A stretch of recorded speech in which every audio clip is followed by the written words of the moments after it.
ಎಲ್ರಿಗೂ ನಮಸ್ಕಾರ. ಒಂದು ಬ್ರೇಕಿಂಗ್ ನ್ಯೂಸ್ ಹೇಳಬೇಕು. CRDR ನೋಟಿಫಿಕೇಶನ್ ಆಗಿದೆ. ಒಟ್ಟಾರೆಯಾಗಿ 1600 ಹುದ್ದೆಗಳಿಗೆ HK ಹಾಗೆ ನಾನ್ HK ಸೇರಿ 1600 ಹುದ್ದೆಗಳಿಗೆ ನೋಟಿಫಿಕೇಶನ್ ಆಗಿದೆ. ನಾನು ತುಂಬಾ ದಿನದಿಂದ ಹೇಳ್ತಿದ್ದೆ ಪ್ರಿಪರೇಷನ್ ಶುರು ಮಾಡಿ ಅಂತ. ನೀವು ಸೀರಿಯಸ್ ಆಗಿದ್ದೀರೋ ಇಲ್ವೋ ಗೊತ್ತಿಲ್ಲ, ಆದ್ರೆ KE ಅವರಂತೂ ಸೀರಿಯಸ್ ಆಗಿದ್ದಾರೆ, ನೋಟಿಫಿಕೇಶನ್ ಮಾಡಿದ್ದಾರೆ. ಅಂಡ್ ಹಾಗೆ ಎಕ್ಸಾಮ್ ಡೇಟ್ ಕೂಡ ಫೈನಲೈಸ್ ಮಾಡಿದ್ದಾರೆ. ಸೆಪ್ಟೆಂಬರ್ 6ನೇ ತಾರೀಕು ಎಕ್ಸಾಮ್ ಡೇಟ್ ಕೂಡ ಅನೌನ್ಸ್ ಆಗಿದೆ. ನಾನು ಈ ವಿಡಿಯೋದಲ್ಲಿ ಕಂಪ್ಲೀಟ್ ನೋಟಿಫಿಕೇಶನ್ ಡೀಟೇಲ್ಸ್, ಯಾವಾಗ ಅಪ್ಲಿಕೇಶನ್ ಶುರು ಆಗುತ್ತೆ, ಸಿಲೆಬಸ್ ಏನಿದೆ, ಫಿಸಿಕಲ್ ಏನಿದೆ, HK ಮತ್ತೆ ನಾನ್ HK ಎರಡು ಕೂಡ ಡಿಸ್ಕಸ್ ಮಾಡ್ತಿದ್ದೀನಿ. ಸೊ ಕಂಪ್ಲೀಟ್ ಆಗಿ ವಿಡಿಯೋ ನೋಡಿ ನಿಮ್ಮ ಪ್ರಿಪರೇಷನ್ ಶುರು ಮಾಡಿ. ಹಾಗೆ ನಮ್ಮ NCG ಸಂಸ್ಥೆಯಲ್ಲಿ 22ನೇ ತಾರೀಕು ಅಂತ ಅಂದ್ರೆ ಸೋಮವಾರದಿಂದ CRDRಗೆ ಕ್ಲಾಸಸ್ಗಳು ಶುರು ಆಗ್ತಿದೆ. ಇದು ನಿಮ್ಗೆ ಆಫ್ಲೈನ್, ಆನ್ಲೈನ್, ರೆಕಾರ್ಡೆಡ್ 3 ಫಾರ್ಮ್ಯಾಟ್ ಅಲ್ಲೂ ಕೂಡ ಶುರು ಆಗ್ತಿದೆ. ಅದ್ರ ಜೊತೆಗೆ ಟೆಸ್ಟ್ ಸೀರೀಸು ಕೂಡ ಇದೆ. ಸೊ ಯಾರ್ಯಾರು ಆಸ್ಪರೆಂಟ್ಸ್ ಇದ್ದೀರಾ ದಯವಿಟ್ಟು ಇನ್ಸ್ಟಿಟ್ಯೂಷನ್ ನ ಕಾಂಟ್ಯಾಕ್ಟ್ ಮಾಡಿ ನಿಮ್ಮ ಪ್ರಿಪರೇಷನ್ ಶುರು ಮಾಡಿ. ನೋಟಿಫಿಕೇಶನ್ ನ ನೋಡೋಣ. ಸೊ ಒಟ್ಟಾರೆಯಾಗಿ ಇದು ನಿಮಗೆ ಬಂತು ಅಂದ್ರೆ ಇದು RPC ಆಗುತ್ತೆ. 1421 ಹುದ್ದೆಗಳು. ಇದು HK ಟೋಟಲ್ ಆಗಿ ನಿಮಗೆ ಎಷ್ಟು ಪೋಸ್ಟ್ ಇದೆಯಪ್ಪ ಅಂತಂದ್ರೆ 179 ಹುದ್ದೆಗಳಿದೆ HKಲಿ. ಸೊ ನೆಕ್ಸ್ಟ್ ಇದು ನಿಮ್ಮ ಅಫಿಷಿಯಲ್ ನೋಟಿಫಿಕೇಶನ್. ಸಶಸ್ತ್ರ ಪೊಲೀಸ್ ಕಾನ್ಸ್ಟೇಬಲ್ CRDR 1421 ಹುದ್ದೆಗಳು. ಅಂಡ್ ಇದು ಹುಡುಗರಿಗೆ ಮಾತ್ರ ಇದೆ, ಹುಡುಗಿಯರಿಗಿಲ್ಲ. ಸೊ ನಿಮಗೆ ಕಲ್ಯಾಣ ಕರ್ನಾಟಕ ಬಂತು ಅಂದ್ರೆ ಒಟ್ಟಾರೆಯಾಗಿ 179 ಹುದ್ದೆಗಳ ನೋಟಿಫಿಕೇಶನ್ ಆಗಿದೆ. ಇದ್ರ ಜೊತೆಗೆ ಸೊ ಒಂದು ಚೇಂಜಸ್ ಮಾಡಿದರೆ, ಮೇಜರ್ ಚೇಂಜಸ್. CRDRಗೆ ಯೂಶಲಿ 10th ನಾವು ಕನ್ಸಿಡರ್ ಮಾಡ್ತಿದ್ವಿ, SSLC ಇತ್ತು ಎಜುಕೇಶನ್ ಕ್ವಾಲಿಫಿಕೇಶನ್. ಬಟ್ ಈ ಸತಿ PUC ಅಂತ ಕೊಟ್ಟಿದ್ದಾರೆ. ಸೊ PUC ಹಾಗೆ ತತ್ಸಮಾನ ಏನೇನ್ ಕನ್ಸಿಡರ್ ಆಗುತ್ತೋ ಅದೆಲ್ಲಾನು ಕೂಡ ಎಜುಕೇಶನ್ ಕ್ವಾಲಿಫಿಕೇಶನ್ ಆಗಿದೆ. ಈ ಹುದ್ದೆಗಳಿಗೆ ನೀವು ಅಪ್ಲಿಕೇಶನ್ ಹಾಕ್ಬೇಕು ಅಂತ ಅಂದ್ರೆ PUC ಓದಿರ್ಬೇಕು, ಇಲ್ಲ ತತ್ಸಮಾನ ವಿದ್ಯಾರ್ಹತೆ ಅಂತೂ ಖಂಡಿತ ಇರಬೇಕು. ಅಂಡ್ ಇಲ್ಲೂ ಕೂಡ ಕಡ್ಡಾಯ ಕನ್ನಡ ಭಾಷಾ ಪರೀಕ್ಷೆ ಏನಿದೆ ಅದ್ರ ಬಗ್ಗೆ ಕೂಡ ಇನ್ಫಾರ್ಮೇಶನ್ ಕೊಟ್ಟಿದ್ದಾರೆ. ಆಸ್ ಯೂಶುವಲ್ ಇದಕ್ಕಿಂತ ಮುಂಚೆ KE ನೋಟಿಫಿಕೇಶನ್ ಅಲ್ಲಿ ಏನ್ ನೋಡಿದ್ವಿ, ನೀವು 10th ಅಲ್ಲಿ ಏನಾದ್ರೂ ಫಸ್ಟ್ ಲ್ಯಾಂಗ್ವೇಜ್ ಓದಿದ್ರೆ, ಇಲ್ಲ ಸೆಕೆಂಡ್ ಲ್ಯಾಂಗ್ವೇಜ್ ಓದಿತ್ತು ಅಂತ ಅಂದ್ರೆ, ಅಥವಾ ಇದಕ್ಕಿಂತ ಮುಂಚೆ ಏನಾದ್ರು ನೀವು KPSC ಆಗ್ಲಿ ಅಥವಾ KEA ಆಗ್ಲಿ ಕಡ್ಡಾಯ ಕನ್ನಡ ಭಾಷಾ ಪರೀಕ್ಷೆಯಲ್ಲಿ ನೀವೇನಾದ್ರು ಕ್ಲಿಯರ್ ಮಾಡಿತ್ತು ಅಂದ್ರೆ ನೀವು ಅಪಿಯರ್ ಆಗೋ ಆಗಿಲ್ಲ, ಇಲ್ಲ ಅಂತಾನೆ ನೀವು ಅಪಿಯರ್ ಆಗೋ ಹೋಗ್ಬೇಕಾಗತ್ತೆ. ಓಕೆನಾ? ಸೊ ನೆಕ್ಸ್ಟ್ ಹಾಗಾದ್ರೆ ನಿಮಗೆ ಇದರಲ್ಲಿ ಎಷ್ಟು ಏಜ್ ಲಿಮಿಟ್ ಇದೆ ಅಂತ ನೋಡೋದಾದ್ರೆ, ಜನರಲ್ ಮೆರಿಟ್ ಅವರಿಗೆ 33 ಇಯರ್ಸ್ ಇದೆ. Next SC ST category 1, category 2A 2B 3A 3B ಅಭ್ಯರ್ಥಿಗಳಿಗೆ ಮ್ಯಾಕ್ಸಿಮಮ್ 35 ವರ್ಷ. ಅದ್ರ ಜೊತೆಗೆ ಕರ್ನಾಟಕದ ಅರಣ್ಯ ಪ್ರದೇಶಗಳಲ್ಲಿ ವಾಸಿಸುತ್ತಿರುವ ಬುಡಕಟ್ಟು ಅಭ್ಯರ್ಥಿಗಳಿರ್ತಾರಲ್ಲ ಅವರಿಗೆ 38 ವರ್ಷ ಏಜ್ ಲಿಮಿಟ್ ನ ಇವರು ಕೊಟ್ಟಿದ್ದಾರೆ. ಸೊ ಅದ್ರ ಜೊತೆಗೆ ನಿಮಗೆ ಯಾವಾಗಪ್ಪ ಈ ಅಪ್ಲಿಕೇಶನ್ ಓಪನ್ ಆಗ್ತಿದೆ ಅಂತ ಅಂದ್ರೆ 22ನೇ ತಾರೀಕಿಂದ ಓಪನ್ ಆಗ್ತಿದೆ. ಸೊ ನಿಮಗೆ ನಾಳೆಯಿಂದ ಅಪ್ಲಿಕೇಶನ್ ಓಪನ್ ಆಗ್ತಿದೆ. ಕ್ಲೋಸ್ ನಿಮಗೆ 1 ತಿಂಗಳು ಕೊಟ್ಟಿದ್ದಾರೆ ನೋಡಿ, ಅಪ್ರಾಕ್ಸಿಮೇಟು ಜುಲೈ 22ಗೆ ಕ್ಲೋಸ್ ಆಗ್ತಿದೆ. ಅಂಡ್ ನೀವು ಪೇಮೆಂಟ್ ಮಾಡೋದು 24ಗೆ ಲಾಸ್ಟ್ ಆಗ್ತಿದೆ. ಸೊ ಹಾಗಾದ್ರೆ ಎಷ್ಟು ಇಟ್ಟಿದ್ದಾರೆ ಫೀಸು? ಸೊ KE ನೋಟಿಫಿಕೇಶನ್ ಮಾಡಿದ್ರೆ ಕಾಮನ್ ಅಂತೂ ಇದ್ದೇ ಇರುತ್ತೆ, 750 ರೂಪಾಯಿಗೆ ಯಾರ್ಯಾರಿಗೆ ನಿಮಗೆ ತಗೊಂಡಾಗ ಜನರಲ್ ಮೆರಿಟ್ ಮತ್ತೆ category 2A 2B 3A 3B ಅವ್ರಿಗೆ 500 ರೂಪೀಸ್, ಯಾರಿಗೆ SC ST ಮತ್ತೆ ಕ್ಯಾಟಗರಿ 1 ಹಾಗೆ ಮಾಜಿ ಸೈನಿಕ ಅಭ್ಯರ್ಥಿಗಳಿಗೆ ಏನಾಗಿದೆ ಇದು 500 ರೂಪೀಸ್ ಇಟ್ಟಿದ್ರೆ. ಅಂಡ್ ಎಕ್ಸಾಮ್ ಪ್ಯಾಟರ್ನ್ ಗೊತ್ತಿದೆ ನಿಮ್ಗೆ, ಇದು ಆಫ್ಲೈನ್ ಅಲ್ಲಿ ನಡೆಯುವಂತ ಎಕ್ಸಾಮು. ಸೊ ನೀವು ಹೋಗಿ ಅಟೆಂಡ್ ಮಾಡ್ಬೇಕಾಗತ್ತೆ. ಸೇಮ್ ಜನರಲ್ ನಾಲೆಡ್ಜ್ ಪೇಪರ್ ಇರ್ತಾ ಹೋಗುತ್ತೆ. OMR ಅಲ್ಲಿ ನೀವು ಅಟೆಂಡ್ ಮಾಡ್ಬೇಕಾಗಿರುವಂತದ್ದು. ಇದ್ರ ಬಗ್ಗೆ ನಿಮ್ಗೆ ಅವೇರ್ನೆಸ್ ಇರುತ್ತೆ. ನಿಮ್ಮ ಸಿಲೆಬಸ್ ಅಲ್ಲಿ ಏನ್ ಇಟ್ಟಿದ್ದಾರೆ ಈ ಸತಿ CRDRಗೆ ಅಂತ ನೋಡೋದಾದ್ರೆ, ಮೊದಲನೇದು ಸಾಮಾನ್ಯ ಜ್ಞಾನ ವಿಜ್ಞಾನ ಅಂತ ಇದೆ.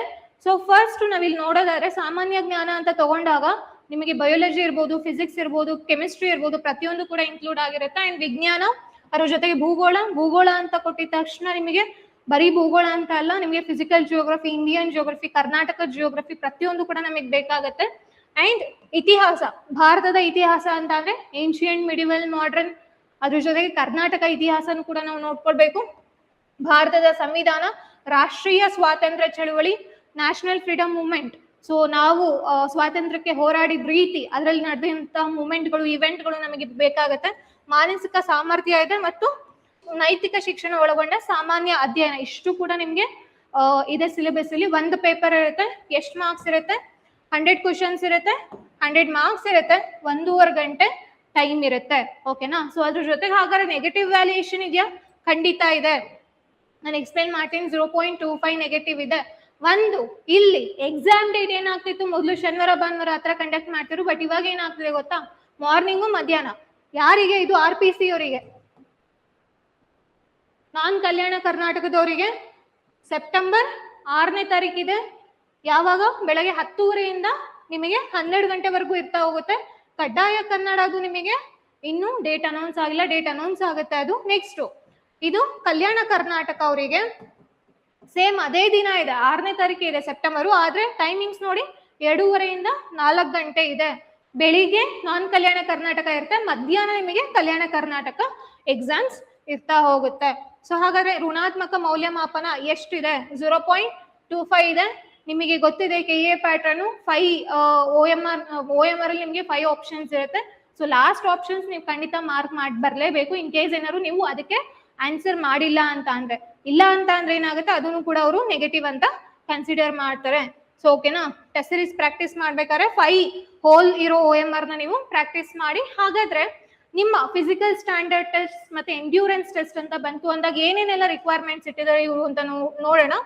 ಪುರುಷ ಮತ್ತು ಮಾಜಿ ಸೈನಿಕ ಅಭ್ಯರ್ಥಿಗಳು ಎಷ್ಟಿರ್ಬೇಕಪ್ಪ ಹೈಟ್ ಅವರು ಅಂತ ಅಂದ್ರೆ, ಕನಿಷ್ಠ ಎತ್ತರ 168 ಸೆಂಟಿಮೀಟರ್ ಮಿನಿಮಮ್ ಇರ್ಲೇಬೇಕು.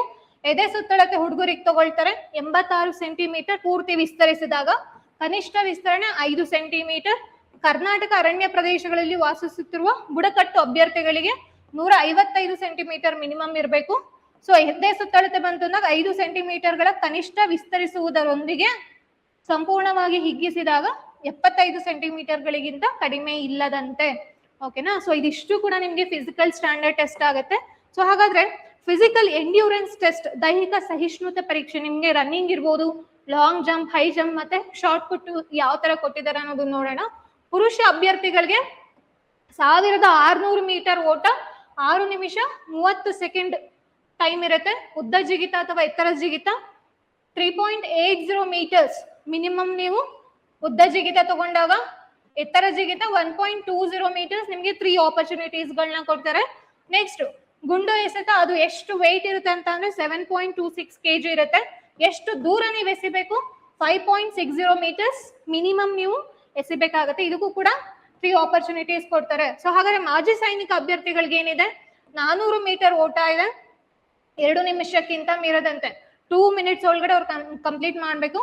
ಉದ್ದ ಜಿಗಿತ ಅಥವಾ ಎತ್ತರ ಜಿಗಿತ 2.50 ಮೀಟರ್. ನಿಮ್ಮ ಉದ್ದ ಜಿಗಿತ ಅಂತ ತಗೊಂಡ್ರೆ ಎತ್ತರ ಜಿಗಿತಕ್ಕೆ ನಿಮ್ಗೆ 0.90 ಮೀಟರ್. ಇವ್ರಿಗೂ ಕೂಡ 3 ಆಪರ್ಚುನಿಟೀಸ್ ನ ಕೊಡ್ತಾರೆ. ಅದ್ರ ಜೊತೆಗೆ ಗುಂಡು ಎಸೆತ ತಗೊಂಡಾಗ 4 kg ಇರುತ್ತೆ, 3.75 ಮೀಟರ್ ಅವರು ದೂರನ ಅವರು ಎಸಿಬೇಕಾಗತ್ತೆ. ಓಕೆನಾ, ಸೊ ಇದಿಷ್ಟು ಕೂಡ CRDR ನೋಟಿಫಿಕೇಶನ್ ಬಗ್ಗೆ ಆಗಿರುತ್ತೆ. ದಯವಿಟ್ಟು ಈಗ್ಲಾದ್ರು ಸೀರಿಯಸ್ ಆಗಿ ಪ್ರಿಪರೇಷನ್ ಶುರು ಮಾಡಿ.